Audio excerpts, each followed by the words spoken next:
Hey everyone, welcome back to another quick and very interesting tutorial where in this quick tutorial I'm going to show you how you can find out if your local beach is safe for swimming or not. Now in order to do it, just simply open any of the browser you have and you can do the same steps from your smartphones as well. Now simply type epa.gov with a forward slash type beaches. Be very careful with the URL. If you type it wrong, you won't be able to reach that particular site. Now once the sites get open, and since it's a browser procedure, you can do it from any device you have.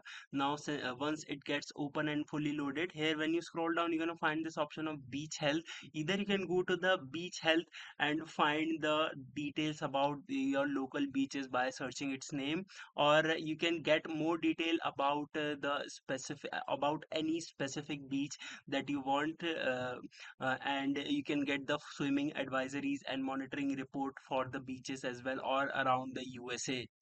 Alright, so that's it for this tutorial. I hope this video will be helpful for you. Make sure to hit the like button and subscribe button for more such helpful and interesting tutorials. See you in the next one. Take care.